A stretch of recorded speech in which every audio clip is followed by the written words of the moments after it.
young athlete who's struggled, who's become successful, has done everything by the textbook, okay? Right. You completed your degree, you had academic success along with, you know, your sports success. How did you feel as a person being denied a position that you should have been offered? Well, or that you were qualified for? Okay, well, no, and I was disappointed. I think that the one thing about it, growing up in that environment, you understand and you see enough things that the expectation potentially is going to happen that you weren't going to get drafted just because of the nature of the environment that we were living in. The things that we close the newspaper on, or we change the channel. Or maybe we just don't want to touch. We don't want to talk about it. It's dark. Controversial, and it's scary. And it's not always a happy ending. Totally, definitely not a happy ending. It's scary for parents, it's scary for young people to know there was a school shooting, or to know that, you know, a girl got raped, and these are things that are scary for, you know. They're taboo, in other words. Totally. What do you say to some people that say right now in all these music videos, not just yours, like anybody's, that there's just a little bit too much exposure, you know, a little bit too much sex? How do you feel about that? Yeah, there is a lot of sex in music videos, but the bigger picture of that is, why is there a lot of sex, and why do we think it's a problem?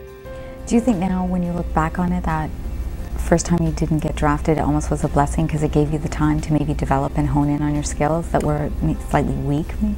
I think so. I think if I did get drafted, I would have maybe rushed in and played Tier 2 junior somewhere, and wouldn't have got as much ice time, and probably wouldn't have as much confidence as I got playing junior. Emma, do you think that society views what you do as a sport, really? That's a great question. I mean, I think it depends very much on people's experiences. Mr. Davis, you were premier for a long time, 1971 to 1985. Now, why do you say that's a long time? Well, I mean, it is in the hey, you stayed at the top of your game for a long time. That's something in politics here today. When you were in office at that time, what were some of the greatest challenges that you faced?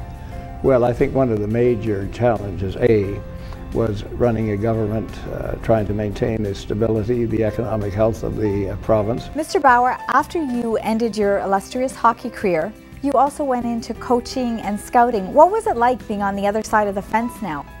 Actually, when I went out to help, I was an assistant coach with Red Kelly, and I enjoyed it because I was still part of the team.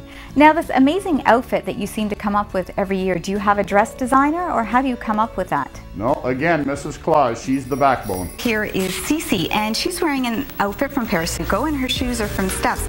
And she's got the posh spice rocker girl look here. And as you can see the sequins, the embellishment and that can be worn during the day. And shoes. Shoes are a big part of outfits. Those are very cool shoes. They're hot. Yeah. They're really in for the spring, summer kind of look.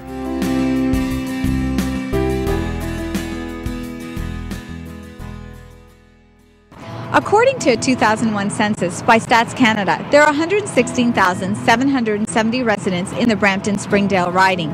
This riding has a visible minority population of slightly over 48,000 residents. Hi, Allison. Yes, you're right. I'm here live at Stage West. Now, I know you have the handsome Anwar with you in the studio, but I've got four of the best-looking guys in the area.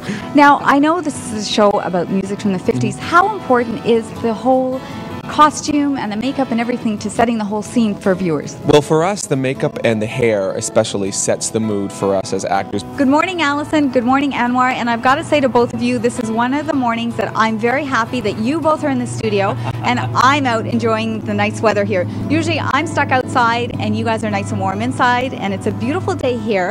Well, Anwar, I'm here at Food Path in Mississauga, where over 9,000 people a month rely on them. And joining me, I have the Executive Director, Ann Hunter. And you have a very unique drive going on right now. Tell us about the Craft Food Drive. And many people don't realize here at Food Path, in addition to monetary and food items, they're also in need of baby formula, baby food, diapers, household cleaning products, personal hygiene products. And in the area, more than 40 nonprofit organizations rely on Food Path. One such example is the Knights Table in Brampton.